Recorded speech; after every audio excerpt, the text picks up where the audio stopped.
Good morning students. हमने अपने last lecture में ये देखा था कि हमारी जो इकोनॉमी है वो पिछड़ी हुई है। वो इकोनॉमी में जो भी हमारे विशिष्ट लक्षण है किन किन वजह से है वो पिछड़ी हुई है, किस किस उसमें प्रॉब्लम्स हैं। तो वो हमने देखा था कि उसके फीचर्स क्या हैं इंडिपेंडेंस के टाइम पे।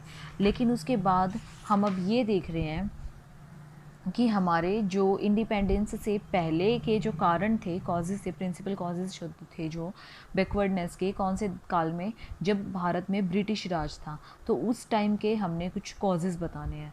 तो इसमें हमारा फर्स्ट पॉइंट है, भारत को ब्रिटिश उद्योगों को कच्चा माल देने वाला एक उपनिवेश समझा गया। इसमें क्या समझते थे ब्रिटिशर्स जो थे, वो जो ब्रिटिश लोग थे, वो अंग्रेज जो थे, वो भारत को क्या समझते थे कि जो कच्चा माल होगा, वो खेती ज़्यादा होती थी, आपको पता है, भारत में। तो इसीलिए जो भी भारत का माल होता था उसको वो as a raw material use करते थे और फिर उससे अच्छी अच्छी चीज़ें बना बना के मार्केट में ज़्यादा प्राइजेस पे सोल्ड आउट करते थे। ठीक है स्टूडेंट्स। तो इसलिए वो भारत को क्या समझते थे, एक उपनिवेश समझते थे कि हम यहाँ से कच्चा माल लेंगे और फिर उसको रॉ मटेरियल को फिनिश्ड गुड्स में कन्वर्ट करके आगे फर्दर सोल्ड आउट कर देंगे। अगला पॉइंट है हमारा, India was used as a market for the British products. Bharat को ब्रिटिश पदार्थों की बिक्री के लिए प्रयोग किया गया। कि जो भारत देश था उसमें इस जनसंख्या जो थी बहुत ज़्यादा थी। ब्रिटिश अगर आप देखोगे तो ब्रिटिश जो ब्रिटेन है, मतलब जो इंग्लैंड है बेसिकली, वो बहुत छोटा सा शहर है, बहुत छोटा सा प्लेस है। तो इसलिए भारत में जो जनसंख्या थी वो बहुत ज़्यादा थी, जिसकी वजह से वो लोग क्या सोचते थे कि हमारा जो अगर मार्केट जो है, हमारे प्रोडक्ट्स भारत में बिक जाएं तो उससे ज़्यादा सेल हमें कहीं से भी नहीं मिल सकती जितनी हमें भारत में मिलेगी।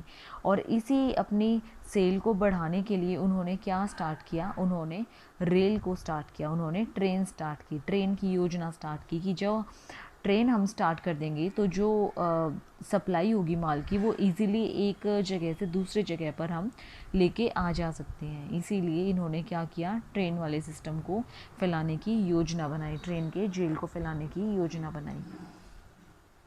स्टूडेंट्स, थर्ड पॉइंट है हमारा, भारतीय दस्तकारी के प्रति विनाशकारी दृष्टिकोण।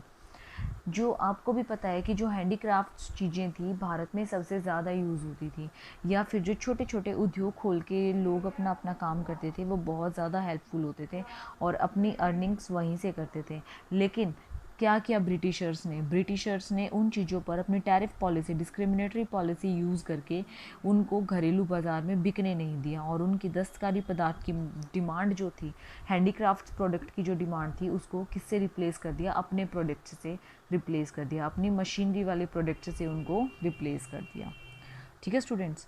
अगला पॉइंट है हमारा, एक्सप्लोटेटिव लैंड रेवेन्यू पॉलिसी, शोषणात्मक भूमि कर नीति। ये तो आपको पता होगा, आप पढ़ के भी आए हो, ये सब कुछ इनफैक्ट आप पढ़ के आए हो 10th में, कि पहले टाइम में क्या होता था, उनकी लैंड होती थी, लेकिन ब्रिटिशर्स ने एक टाइम ऐसा आया 18वीं शताब्दी में, क्या किया, उन लैंड को, उस लैंड को जो ज़मींदार लोग होते थे या फिर बड़े बड़े, वहाँ पे मैंने बताया था आपको कि महालवाड़ी वगैरह होते थे जो, उनको दे दिया गया और उनको बोला गया कि आप इन किसानों से कितना भी टैक्स वसूल कर सकते हैं, कितना भी इनसे कर ले सकते हैं, आपको पूरी की पूरी छूट है। तो इसलिए अब वो क्या करने लगे, उनसे ज़्यादा, बहुत ज़्यादा कर उनसे वसूल करने लग गए, बहुत ज़्यादा कर वसूल करने लग गए। तो जो लोग वहाँ, उनके जिनके खेत होते थे, टैक्स के देते देते देते देते उनकी ज़मीन उन्होंने छीन ली और वो वहाँ पे क्या बन गए, एज आ लेबर के रूप में काम करने लगे और फिर भी उनको तनख्वाह पूरी नहीं मिलती थी। तो ये ऐसे क्या किया गया, लेबर का शोषण किया गया और लैंड भी उनकी छीन ली गई। अगला पॉइंट है आपका, डेलिब्रेट नेग्लेक्ट ऑफ इंफ्रास्ट्रक्चर। मतलब क्या है, इंफ्रास्ट्रक्चर में आपकी कौन कौन सी चीज़ें आ जाती हैं, आपकी सारी चीज़ें आ जाती हैं आपके इंफ्रास्ट्रक्चर में। आपकी यातायात, आपकी संचार, मतलब कम्युनिकेशन वगैरह, टेलीफोन वगैरह, या फिर आपके जो यातायात संबंधी चीज़ें हैं, या फिर और भी जो भी चीज़ें हैं, घर वगैरह, पक्के घर वगैरह, स्कूल वगैरह, हॉस्पिटल्स वगैरह, इन सब चीज़ों पर उनका ध्यान नहीं था। उनका ध्यान मुख्यतः किस पे था, रेल पे था। क्यों था और रेल पे, क्योंकि ये सब चीज़ें तो बहुत ज़्यादा महंगी थी, उनका बहुत ज़्यादा पैसा इन्वेस्ट होता, और रेल जो थी वो सस्ती थी। ट्रेन सस्ती होती है ना, ट्रेन का अभी भी किराया बहुत सस्ता है, वो सस्ती थी, जिसकी वजह से वो, उन्हें उसकी ज़रूरत थी, जिसकी वजह से वो ट्रेन को बार बार लाना चाहते थे, इनफेक्ट ला कर ही माने। ठीक है। तो इसीलिए किस लिए लाना चाहते थे वो, ताकि वो भारत में अपने प्रोडक्ट्स को ज़्यादा से ज़्यादा सोल्ड आउट कर सकें। और वो प्रोडक्ट्स को कब सोल्ड आउट कर सकेंगे, जब वो सप्लाई माल की उनके यहाँ होगी। तो उसके लिए उन्होंने क्या किया, रेल को स्टार्ट किया। ठीक है। आपका अगला पॉइंट है high cost of administration and large scale remittance, प्रशासन की ऊंची लागत तथा बड़े पैमाने पर प्रेषण।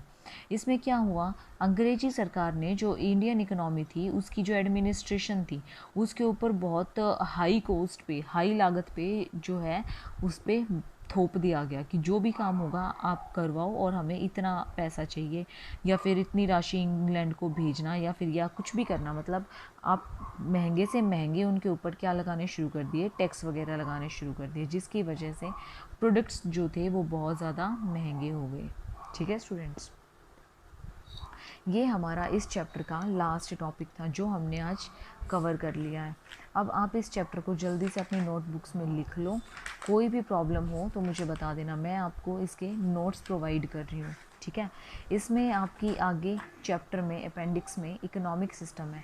आपकी 3 तरह की इकोनॉमिक्स होती हैं, कैपिटलिज्म, सोशलिज्म और मिक्स्ड इकोनॉमी। कैपिटलिज्म क्या होती है, जिसमें सिर्फ जनता का ही शासन चलता है, जनता जैसा चाहेगी, जनता का ही पैसा यूज़ होता है, जनता के ही लोग होते हैं, उसमें गवर्नमेंट का कोई इंटरफेरेंस नहीं होता, अगर हम बेसिकली देखें तो। दूसरी इकोनॉमी आती है हमारी सोशलिस्ट इकोनॉमी। सोशलिस्ट इकोनॉमी में सारा का सारा जो इंटरफेयर होता है वो किसका होता है, गवर्नमेंट का होता है। ठीक है। थर्ड इकोनॉमी आती है हमारी मिक्स्ड इकोनॉमी, जिसमें गवर्नमेंट और आपकी पब्लिक मिलकर काम करते हैं। और आपकी जो इंडिया में इकोनॉमी है वो कौन सी इकोनॉमी है, मिक्स्ड इकोनॉमी है। ठीक है स्टूडेंट्स, तो ये है आपका फर्स्ट चैप्टर कंप्लीट हो गया है। अब हम अपना सेकंड चैप्टर शुरू करेंगे कल से। अगर आपको कोई भी प्रॉब्लम हो तो मुझे बता देना, मैं फिर से करा दूँगी। ठीक है स्टूडेंट्स, ओके।